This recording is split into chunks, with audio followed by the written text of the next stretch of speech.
So as I'm looking at this glyph on this side, I'm talking about a story about finding religion. Religion is actually a Christianity word, and we normally don't use those kind of words when we're talking about our creation stories or our place of being. So when you're looking at the beginning of this site, and we have the sacred spring to the right, just right over here, they're talking about a ceremony and a time of ceremony. And as the Comanches make their way up from the south to the north, they're trying to find a religion that contacts them directly with Creator, so they can have a one-on-one relationship. One of the religions that the Comanches try on is, of course, the bear dance. So you're looking at this bear symbol over here, which is the right foot of the bear.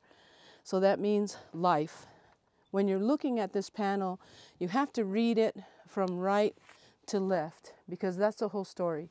If you try to read it from left to right, you miss the time that this was a life, time ceremony, a ritual ceremony. So here we are, and we're practicing what our bear dances. We have a man leading the women, and it's still used by some Uta Aztecan speakers, such as the Utes, still practice bear dance medicine. And then on this rock, you're getting a round circle with a line through it, which is this time period, solstice period marker. You're also getting this marker above here, which is a secondary solstice period marker, a circle, and then a circle with a dark circle in it, which would be tonight. And tomorrow morning, we're going to see a completely different alignment of the sun.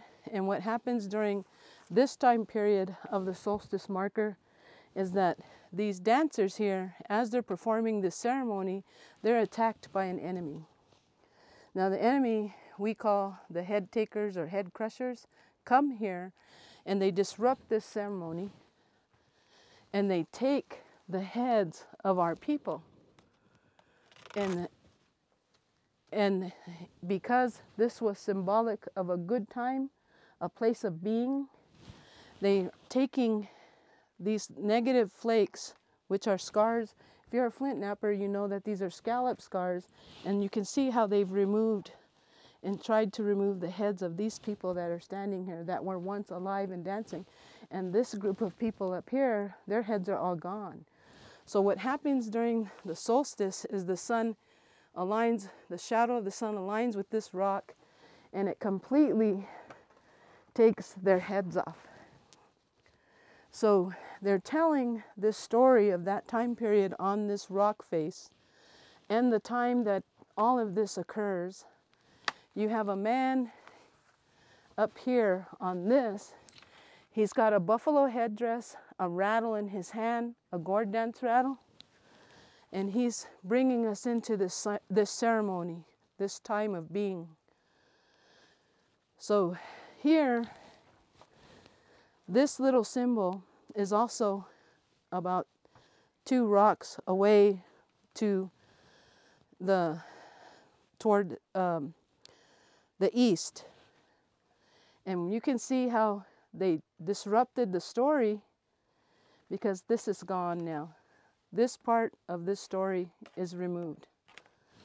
So one thing that enemies do, or imposing tribes from other locations, is they come and they claim this site, and they spiritually kill off our symbolism and enact and put in place their own. So these little etches of a man laying down and dying, it's all right here. So he probably got killed when they were battling here. So this is what's happening with this rock art here.